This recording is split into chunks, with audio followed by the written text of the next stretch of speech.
연말 특집 화제의 인물로 듣는 2014 함께하고 계신데요. 이번에 만나볼 분은 지난 5월 8일 여성으로서는 헌정사상 처음으로 원내 사령탑에 올랐던 분이죠. 바로 박영선 새정치민주연합의 전 원내대표입니다. 세월호 전국을 타개할 중책을 맡았지만 폭풍의 언덕에서 힘들었다 이런 말을 남기고 148일 만에 사퇴해서 안타까움을 남겼었습니다. 새정치민주연합의 전 원내대표인 박영선 의원이 전화 연결되어 있습니다. 안녕하십니까? 네, 안녕하세요.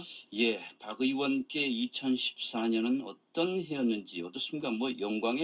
영광과 좌절의 한 해였다 이렇게 얘기해도 될까요? 어떻게 보십니까?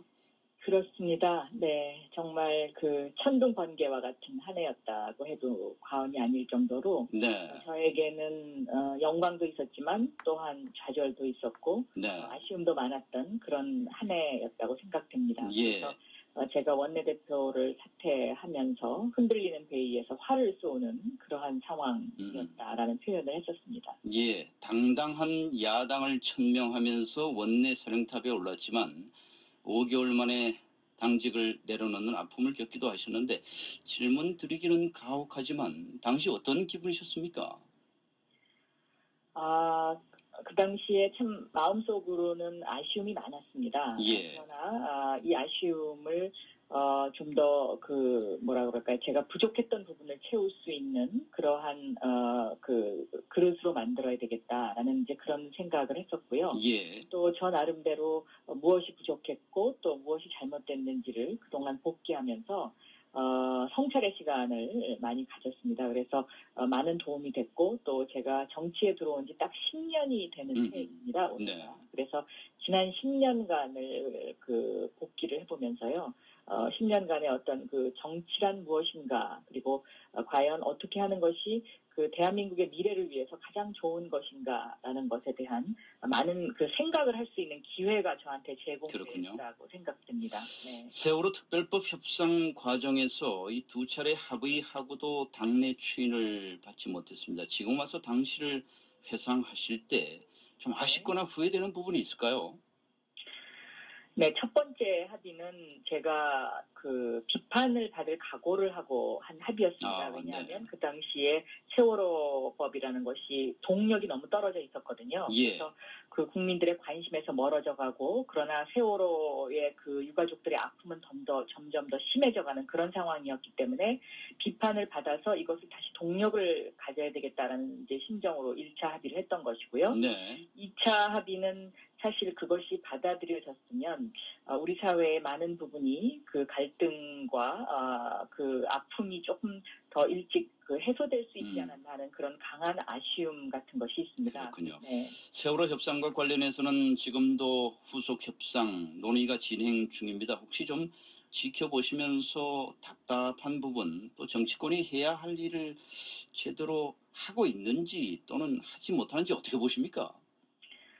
세월호 협상의 핵심은 특검에 있는 것이 아니고 진상규명에 있습니다. 예. 29일 날 국회에서 이제 그 위원들이 결정이 돼서 이제 새해가 되면 진상조사위원회가 불러갈 것으로 제가 보고 있습니다.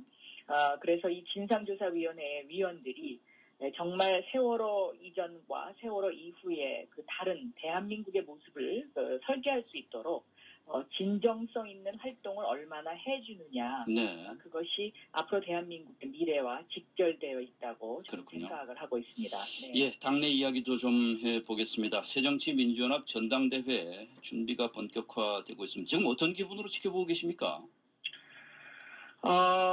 이 전당대회가 어떻게 보면 국민들이 이제 겼는지를 해서라도 관심을 가져주는 그런 어떤 그 야당에 대한 마지막 기대를 하는 전당대회가 아닐까 하는 그런 절박한 심정입니다. 네. 김부겸 전 의원이 전당대회 출마를 고사하고 박영선 의원께 총대를 매달라 이렇게 힘을 실어준 것으로 알려졌습니다. 그런데 며칠 전에 성숙하고 매력적인 개혁의 화두와 희망의 증거를 위해서 더욱 성찰하겠다 이런 글을 남기고 결국은 후보 등록을 하지 않으셨어요. 어떻습니까? 언제까지 성찰하실 것인지 폭풍의 언덕에는 언제 돌아오실지 참 궁금합니다. 네, 제가 좀 더 성찰의 기회를 갖고요. 지금 국민들이 바라는 것은 진보와 보수의 장점을 누가 그릇에 담아낼 수 있느냐, 그리고 여와 야의 어떤 그 정책의 장점을 누가 그 말할 수 있느냐에 대한 그런 것에 대한 메시지를 굉장히 기다리는 것이 아닐까 국민들이 네. 그렇게 생각을 하고 있습니다. 그래서 그러한 앞으로의 그 미래에 국민들이 바라는 그 정책과 화두를 위해서 공부를 해야 되는 시간이 아닌가 저는 그렇게 생각합니다. 네. 박영선 의원, 정세균 의원, 김부겸 전 의원이 불출마하면서 지금 지명도 면에서 보면 문재인, 박지원 의원 두 분이 가장 두드러진 후보가 됐는데 네. 당초 이른바 빅3가 불출마해야 한다면서 당내 의원들이 서명을 받기도 했습니다. 박 의원께서는 이 두 분의 당대표 출마와 관련해서는 어떤 생각 가지고 계십니까? 저는 이번 전당대회가 어떤 그 계파 간의 그런 그 뭐 싸움이라든가 뭐 친노와 비노의 대결 구도라는 것에서 좀 더 그것을 넘어서는 어떤 그런 전당대회가 되기를 바라는 마음에서 김부겸 전 의원께서 출마해 주시기를 굉장히 강하게 바랐었죠. 예. 그런데 이제 그것이 그렇게 잘 되지 않았는데요. 저는 그 빅2라고도 하고 하는 그 두 분께서 우리 당의 미래가 과연 어디에 있는 것인지, 그리고 국민들이 과연 바라는 것이 무엇인지를 정말 직시하셔서 네. 사명감을 갖고 전당대회에 임해 주시리라고 네. 기대하고 있습니다. 네. 새정치민주연합이 야당으로서의 역할을 과연 잘 해냈는가에 대한 반성의 목소리도 많이 나왔던 한 해입니다만 이와 관련해서 향후 새정치민주연합의 과제는 뭐라고 보십니까? 저는 새정치민주연합은 60년 전통만 빼고 모든 것을 바꿔야 할 그런 시점이라고 생각합니다. 네. 이제는 낡은 진보와 민주화의 과거만을 가지고는 국민에게 감동을 줄 수가 없고요. 생활 속의 민주주의를 위해서 이 낡은 관행과 무사한 일을 과감히 벗어 던져야 된다고 생각을 합니다. 네. 그래서 새로운 대한민국을 만드는 그러한 그 정당으로서의 새로운 기틀을 다지지 않으면 국민들이 외면할 것이다. 이런 절박감을 느끼고 있습니다. 예. 자, 오늘 2014년의 마지막 날입니다. 청취자 여러분께 송년 인사 겸해서 새해 인사 한마디 좀 해주십시오. 네. 올 한 해 우리 국민 여러분들 너무 애 많이 쓰셨고 고생 많으셨습니다. 이 다사다난한 2014년을 뒤로하고 이제는 서로가 위로하면서 2015년 을미년 양띠의 해는 서로 따뜻한 사회를 만들어서 우리가 서로 보듬어 줄 수 있는 그러한 한 해가 됐으면 하는 그런 바람을 가지고 있습니다. 그리고 새해 복 많이 받으시기 바랍니다. 네. 오늘 여러 가지 덕담 감사합니다.